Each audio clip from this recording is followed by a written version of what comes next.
We're here on another episode of the Wild Edible World podcast. I'm one of your hosts. It's just me this time, and I'm Michael. With me, I have two really special guests today. We're having a really good time down in central Illinois, south of Bloomington, in the Shirley area, if you're familiar, if you're a local, at a place called Funk's Grove Maple Syrup Farm. If you don't mind introducing yourselves. I can go ahead. My name is Jeff Hake. I am married into the Funk family. My wife is the sixth generation of this family, and I help on a part-time seasonal basis around here. Sometimes I'm helping out in the woods. Sometimes I'm helping run the shop if I'm needed. And I'm just kind of around here a lot because I like it. Yeah, it seems like a real blast. Yeah, it is. It's true.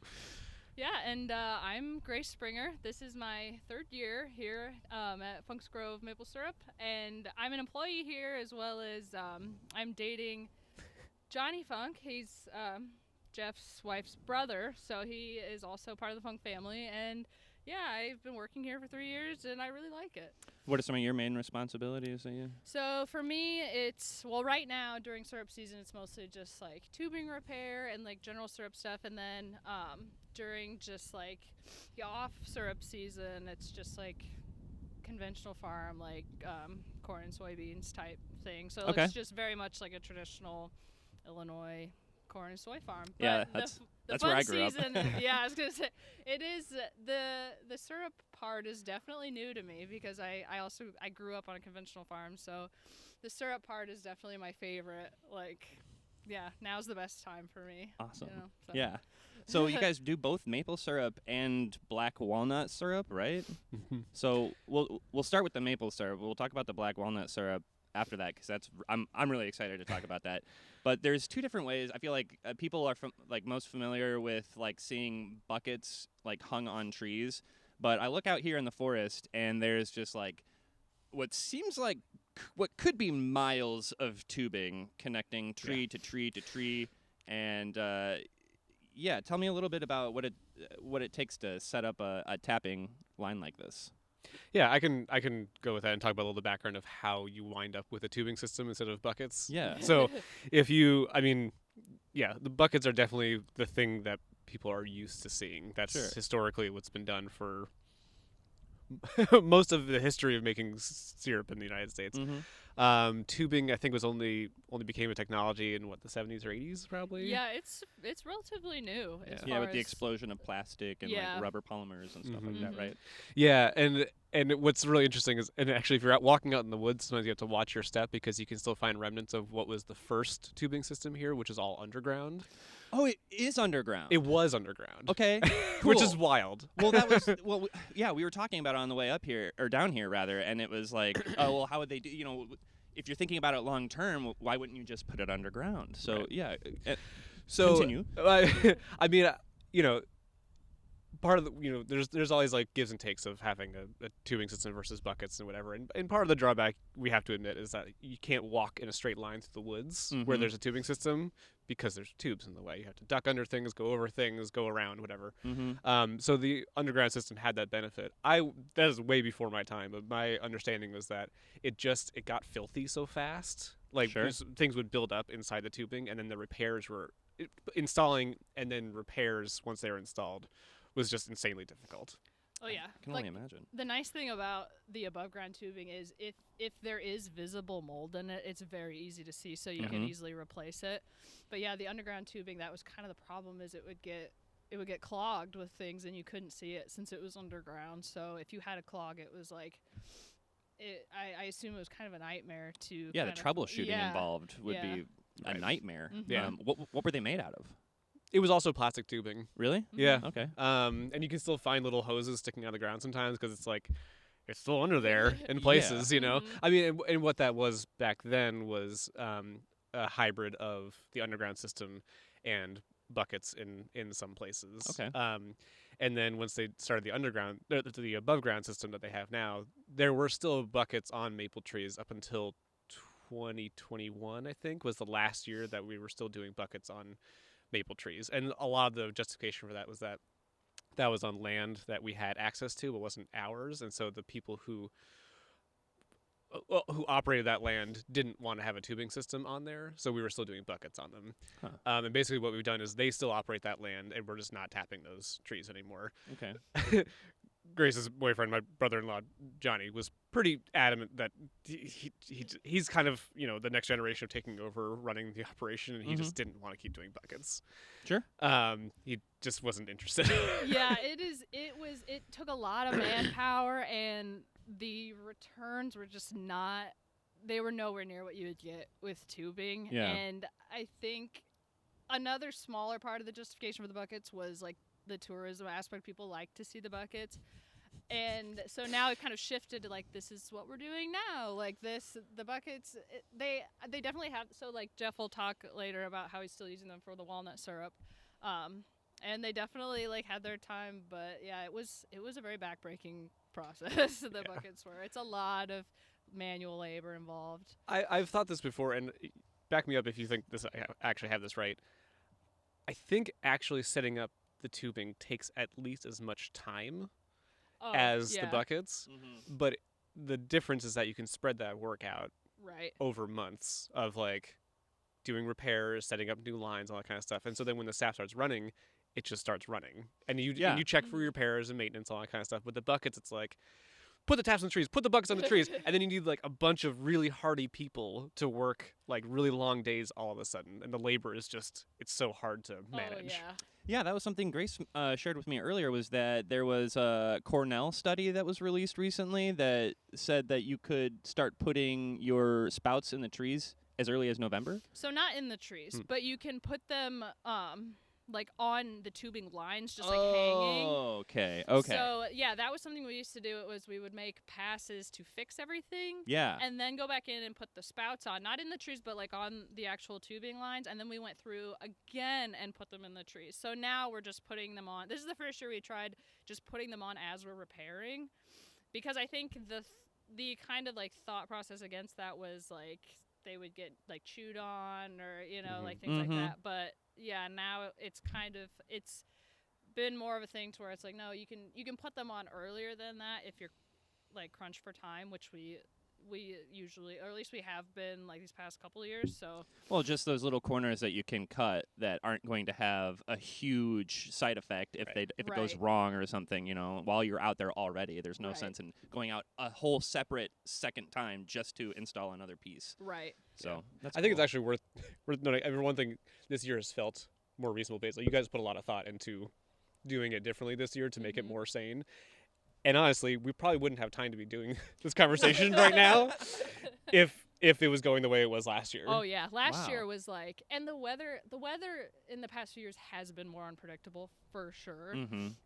Because last year it was just like we had to go. It was like once it starts running and you find a window, you just have to make it work, and that's kind of how it was last year. Yeah. Wow. I think we're gonna have this. I don't want to jinx it, but it's happening. The weather seems like it's going in our favor. Yeah. This year, right? And every year it gets more. Just because of climate change, it just gets more unpredictable every year, and the window gets potentially shorter. And it's worth noting too that the tubing system is part of kind of helping to mitigate against or adapt to those changes. Sure. Because it just evens everything out. Yeah. It takes some of the guesswork out of the whole thing, because we're getting more guesswork from elsewhere. So we can do ourselves a favor with having more trees on tubing. And I don't know if this is when we segue to talking about the walnut or not, but like it's also worth noting that if we didn't have this density of trees, like it's a huge grid. So there's all these like, I don't even understand. I think you understand it better than I do. Grace at this point spends more time out here than I do, and is starting to. It's still not super clear for me either, so don't worry. Easily surpass my expertise on it though. But like, there's a series of main lines, and then there's smaller 5/16 lines, 5/16 round lines that go to the individual trees. But if the trees were too far spaced out, then you couldn't really do it in a way that was effective or economical. And sometimes it's really funny because we added a lot of new trees this year. Again, the pace felt more reasonable this year, so it gave us an opportunity to like measure more trees and be like, okay, this one is up to size for us to tap. But still, sometimes it's like you mark a tree, like that's the size, but it's like I'm not running a line all the way over to that hill over Sure. there. Yeah. It's just not one line. like maybe Yeah. next year. Uh-huh. Maybe, Where you'll find more trees. right. Over there. Yeah. Right. So I guess tell me a little bit about what it takes to have a mature maple tree. Like it has to be a certain size. You said? Yeah. What's the size? 35 inches round. I don't remember exactly, but I did learn this recently. Is Okay. that it takes 40 years for a maple tree to get big enough to tap. It's crazy. That is, Wow. I know. I learned that fairly recently, and it's not even like again, I don't. The diameter. It's the diameter is 12 inches. I do remember that. Okay. I don't know what the circumference is, but I'm pretty sure the diameter is 12 inches. And this is all pulling from my memory. So Sure. fact checking is probably necessary, but it is it is. For 40 years, it's smaller than you would think it would be. Like, I was impressed with the amount of time that it took to get to that size. Sure. Yeah. And so how many trees do you think maple trees do you have tapped out here? Was it 4,000? I want to say it was actually closer to 6,000. Is that right? I think. Wow. I think. Well, was it taps or trees? Because above a certain Oh. size, you can also do 2 taps in a tree. Oh. Which then It you're was talking taps. It was taps. Then you're talking about right. like 100-plus-year-old trees. Right. Okay. Cool. So yeah, taps. I take that. So back. let's. How many trees then do we think? I think it's more in like the 4,000 or 5,000. I think range. you're right. I think Over 4,000 500 is a little acres? more accurate. Yeah. Is that right? Wow. And so each one of those trees is connected to a small tube, which runs to a larger tube that runs through the whole forest. And are there more? There's a couple main lines, right? Yes. And so those all convene at basically like a vacuum pump you were saying earlier. Yeah. So it's like flowing downhill. Yeah, so gravity helps. So the what's what I'm looking for? The level that the tubes are kind of set at is definitely taken into account to just have gravity kind of help Sure. with it. But yeah, there's a pump in each forest, and it just kind of acts like the central collection point. So that's where all the vacuum is kind of stemming from. And yeah, the main lines. I always think of it almost like kind of the cardiovascular system works. Like there's the main Yeah. pump, and then there's like the bigger like arteries or like the main lines, Yeah. and then like the smaller veins or the 5/16 lines. But instead Totally. of pumping, Nice. it's just like sucking. Yeah. Yeah. I think that's an excellent comparison because the sap is like literally the blood. Mhm. So Right. Yeah. It it's does. actually pretty astute. Yeah. And it's actually it's that kind of weird feeling of like it is a little like sucking the life out of them a little bit, and then you set up Yeah. this like long network of like webs through the woods to take more blood more efficiently. Yeah. Well, I mean, but to If we're being dark about it. well, Yeah. to expand on that a little bit though, it isn't harming the tree really, right? I mean, to a degree, you're putting a hole in the tree or whatever, but it's Right. not going to kill it. The point of this process is that these trees still live to be hundreds of years old, right? Right. Mhm. Yeah, I mean, I think that there is some kind of measurable damage, but Sure. it's very small, and that's one benefit of the tubing system. Again, is that the spouts are smaller gauge. Okay. So when we did the buckets, it was a 7/16 bit, and it's Oh. amazing how big a difference 7/16 is from 5/16, which is what we use for the tubing, yeah. and just having to do that much less of a hole Mm-hmm. makes a big difference for tree health. Wow. So it is definitely a benefit of the tubing system. That's awesome. Yeah. And correct me if I'm wrong, but I think this is true. Isn't it that the plastic, so the metal spouts are more likely to crack as well? Probably, yeah, because they don't have any flex to them. Yeah. So, and you can see at least, because we're still doing the larger taps for the buckets on the walnut trees, and you put the taps in, you can see a little crack forming sometimes up or Oh. down away from the spout. Yeah. The tree is mostly going to heal from that, but Right. it Yeah. does introduce a chance for pathogens, Sure. a chance for scarring, and all Mhm. that kind of stuff. Oh yeah, you know what? I think I was seeing exactly that on some of because we tapped a few earlier, Mhm. and I was noticing when you pointed out that was an old hole, you could see like a Yeah, the like bark a, splits a little. yeah, like Mhm. I was thinking like baked bread, how it like Uh-huh. you score it, but it just kind of like folded out and spread out a little bit. And so that must have been from an older tap that caused that Yeah. little crack. It's really cool sometimes if a tree goes down. Mike has the sawmill yeah. here, and he's a skilled woodworker, and just like a cut along like across the grain through a trunk, you can see all the old tap wounds. And if it's like an old tree, there's just dozens of all these like just dark wood running through it from where taps went in, Mhm. Wow. 100 years ago.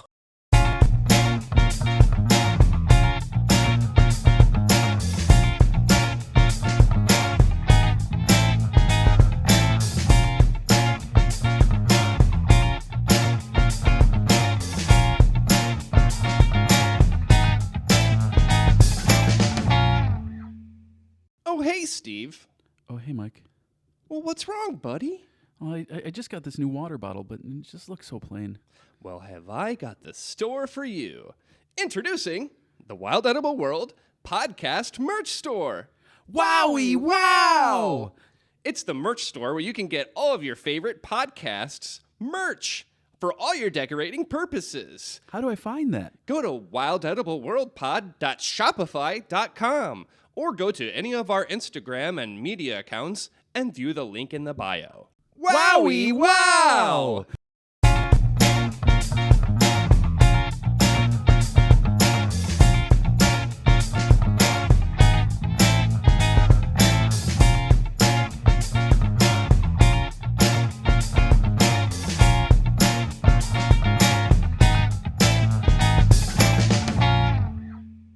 Yeah. You know, wild. So 100 years ago, at least. Like, how long has this maple operation been running? 1891, I think, is when they started commercially selling syrup. But they started making syrup, for home use or homesteading, like back when it was like, part of your life. 1850s, I think, 1860s. Wow, that's amazing. Yeah. So this is a little bit more than a home operation. It's like what I've seen and what I expect when it comes to processing maple sap is that you have like a couple cinder blocks, a fire going under it, and then like a couple dinner pans or whatever those are from kitchen pans full of sap, and then it boils down, and then you're slowly losing your sanity over the course of a couple of weeks. But from what I understand, from what I understand, you guys have a lot more of an efficient operation here, like not a dehumidifier, but first you had a reverse osmosis, but you guys have something even more than evaporator. Yep. So how long does it take? I guess that's kind of a hard question to answer because you're kind of constantly processing it over a certain amount of time, like a month or so, right? Or are you? So you might be starting that up today or within the next week. Probably. Yeah, they said they're gonna start collecting today. Is that right? Uh-huh. All right. It's always it's always a little bit of a celebratory time because that means we've gotten through kind of feels like the hardest part. Mm-hmm. Is that right? I don't know. Seems like taking everything down also seems like it sucks. I would say the hardest part is definitely the repair and leading up to getting the vacuum up to where it needs to be. So you'll start the pumps up and then there's so little vacuum that you're not really pulling a lot in. So that's definitely when you got to push to get it ready for the sap to really start flowing. But we're there. We're officially there. I just always think it's so funny. The weirdest part of doing repairs is they turn the the vacuum system on, and then you just walk around the woods listening for problems. Because if there's a hole in a line, you can hear the bubbling, the fizzing. Yeah, just this little tiny hissing sounds, and you're walking around trying to figure out where, and putting your ear to it, and they're like, no, and then you find these tiny holes, and you have to replace the line or put tape on it. Tiny holes is right, man. You got squirrels and deer all over the place. They're running around the lines. They're chewing on them. Yeah. We repaired a few while we were out there. Sometimes it's so easy to find a line. It's a deer just got tangled in it or something. It's just and just thrashed around, and it's there's this destroyed line. What the hell, man? I was telling him, I swear they go out there and just they like to chew on it, the texture. They're just like teething or something. Right, just bored. Like high schoolers chewing on straws or whatever. It's the same exact thing, high actually. schoolers. I wouldn't do that. Not full-grown adults. Definitely not. 9 years. So you're turning on the what is it again? Not the reverse osmosis. Oh, the evaporator. Evaporator. Mm-hmm. So we're gonna turn that on. How long is that gonna run? Essentially, for the next month? It's at least 2 weeks. I mean, it depends on how well it's going and how much sap we have to move through it. I would say average of 2 weeks. It's been 3 weeks before. I've never been around when it's been a month. I don't know if it has been, if it's been a thing, but usually it's 2 weeks. Okay. Wow. Yeah. So it goes reverse osmosis machine and then the evaporator. Oh, you do both. Yes. So the reverse, and my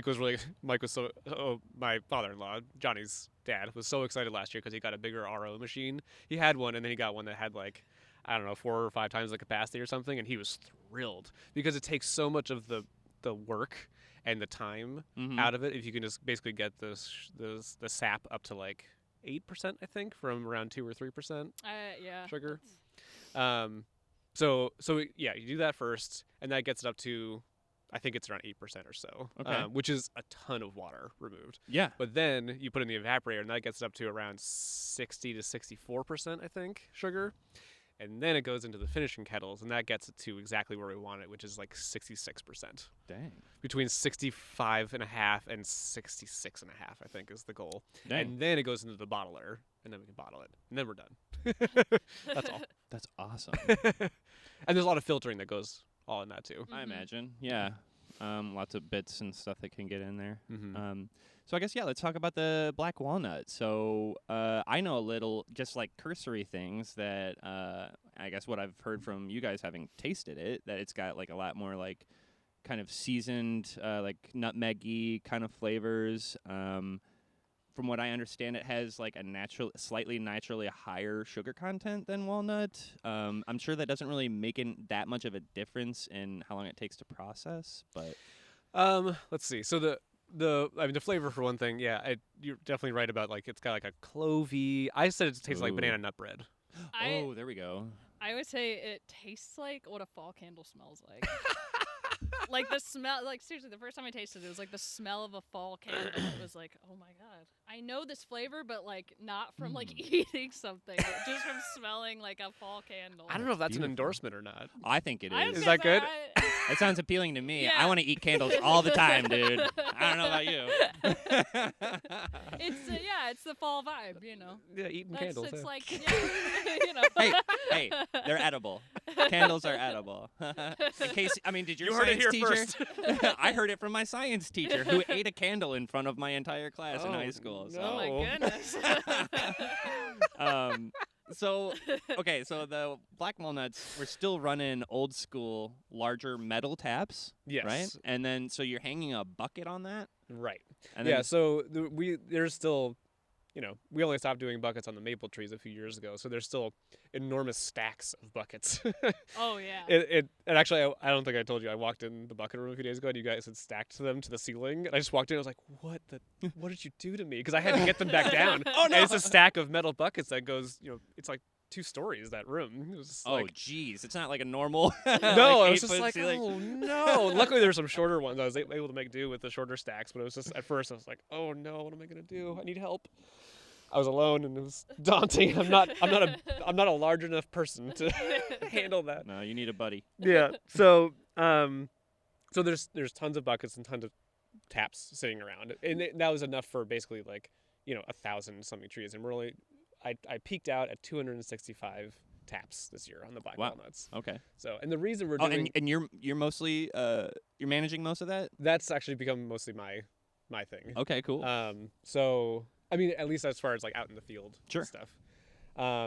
So we're doing the taps still, the buckets on those, because they are not, aside from a few spots, which maybe by next year I can get on tubing, they're just too spread out. It just doesn't Sure. work. Yeah, black walnut trees don't really like crowding like that, do It they? doesn't seem it. No, Yeah. no, they don't. I mean, sometimes you'll have a few that are kind of close together, and I think if I, I got COVID like right as the season was starting to get started, so then I was out of commission for all that time. Brutal. So like any planning I could have done Sure. kind of went out the window. I was like, okay, I guess we're just doing all buckets again, and we'll just figure it out. Yeah. So they're a lot more spread out there. But we managed to find 265 taps worth, which is probably about as many as we can reasonably reach. Okay. In our woods here. So we started making it 2 years ago, and we did like 10 taps just to see what it tastes like. And we were like, that's good. We should try to scale up to a commercial size. And we did 192 taps last year, and we bought it all in half pints. Grace made the labels for them because she's a very talented artist. Oh, that's this one, right? No. Oh, the no, black no. walnut you The said, black right? walnut. I just You stuck these just on here. physically placed the I was label, yeah. I was the physical stickerer person, but I did not design them. No. Okay, cool. But I mean, we can show it to you. It's a really nice label, and it was a new product for us, so we wanted to like treat it right. And Yeah. we bottled it all in half pints, and we made 87 half pints, and they were all sold or spoken for in about 24 hours. It was really weird. I could put it on Facebook, and then I was like, I hope these aren't around in like a month or so. I hope we'll sell them before the end of the season. And then it was just like, oh, okay, I guess people like it. So, Oh, that's so exciting. I mean, a few things happened last year too, where it wasn't a great run generally for it was an okay, slightly below average It year was, for the maple yeah. and for the walnut. It wasn't terrible, but it was below what's normal, I Yeah. would say. Hmm. Yeah, and then Okay. so like I said, I'm doing most of this stuff out in the field for that, and then my father-in-law is doing all the stuff kind of on the processing end of things. Okay. And Mike works really hard, and especially this time of year is super tough on him. And last year he just made a mistake and he burned a pan of the walnut sap, Oh. which, the pan got ruined, but he didn't burn the sap house down. So that's the optimistic look at that. is Yeah. that Yeah. we didn't exactly. lose the entire syrup business. 'Cause that So can we should. happen kind of fast, right? Yes. Yeah. So we should be able to produce a lot more this year with more taps, fewer mistakes, better season. Well, Auntie said he's running it through the evaporator this year. Yeah, he's taking it Okay. seriously this I year. was going to ask if that goes through pretty much the same process as the maple syrup. Mm-hmm. So will you be waiting till the maple syrup is finished, and then you'll be running all the? How are you going to manage that? I think it's just going to be taking the foot off the brakes and just put the maple through, and then once the tanks for maple are filling again, and he can stop running that through the evaporator, Okay. then get the tank of the walnut sap, run that through. Okay. Which it's little enough. So you're asking about the sugar content. As far as I understand, the sugar content is similar. Like the percent sugar that's in the sap is Sure. similar. Okay. But the sap yield is half as much on average. On black walnut, Yeah. half as much. Just that much less water coming Okay. out of the tree, basically. Wow. So that also makes it a much more high value product because Mhm. it takes that much longer to collect the sap. Yeah. So And know, you would need that many more trees on top of that much more land, Right. that many more trees to equal maple production. Right. Wow. Yeah, so it's we have to really price it at a point where I don't think I told you though.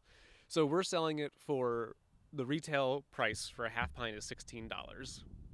There is a distillery in upstate New York. There's a black walnut syrup makers Facebook page, and there's a distillery that is just using it to add flavor to barrels. They're putting the walnut syrup into barrels so that they can age their bourbon in it, and they're paying black walnut syrup producers $256 a gallon. What? Yeah, that's more. That if you price it out, that's more than we're charging at the half pint rate. Wow. And they're buying it wholesale. All right, Jeff, let's go. I know. I was Let's like, go. Yeah. that's the thing. Is like we try. Like I very much. I love the Funks a lot. They're a really wonderful family, and part of what I like is that they're not trying to gouge people. They're the Yeah. only show in town Mhm. around here. Yeah. They're pretty much the whole state. That's what we were At least figuring. at this scale, and Yeah. they're not trying to price. They're not trying to get every dollar out of people, Mhm. and like it's like.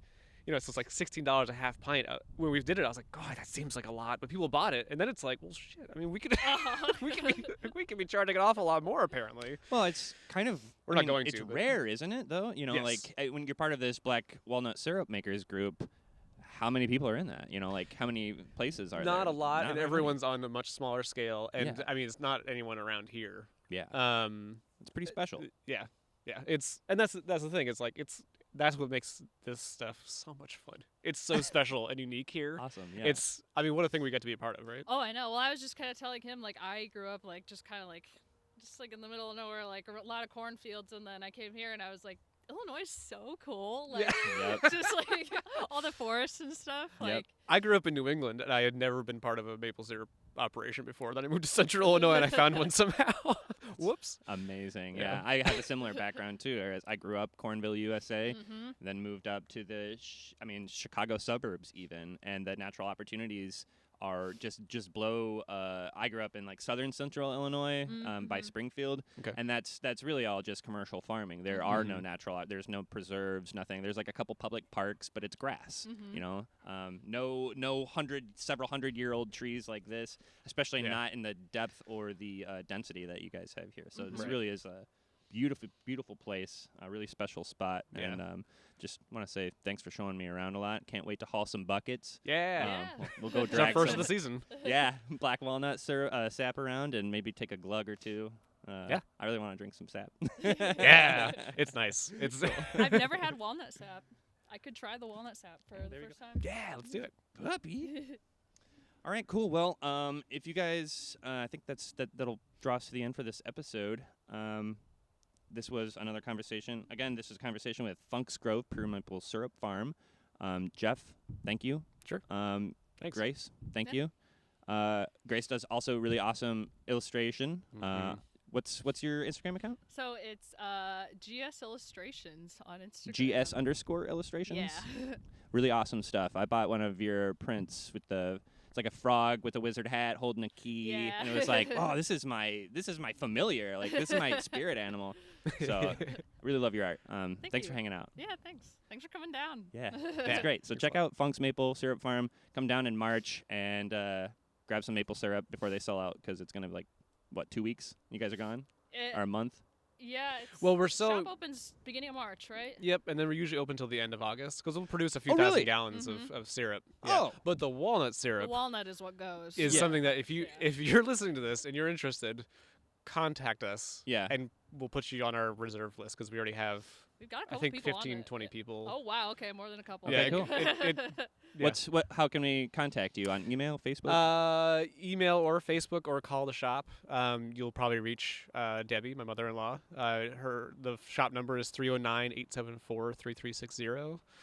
Just give us a call. That's the easiest way to place orders for shipping, and also just for finding out more about us and for reserving things like the walnut syrup.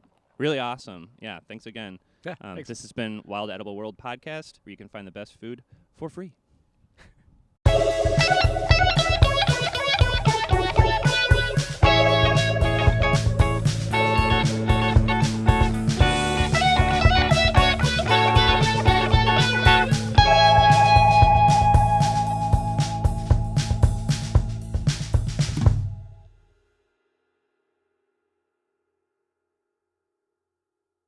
Sigh. Well, what's wrong, buddy? Well, I just realized this mushroom supplement I bought isn't actually made with mushrooms. It's made with something called myceliated grain? Myceliated grain? Oh, no! I'm sorry to tell you, buddy, but myceliated grain is a sure sign of a poor quality mushroom supplement. Well, dang. I wanted mushrooms, not brown rice. What should I do? Well, you should support a small batch producer from right here in the Midwest, Keweenaw Apothecary.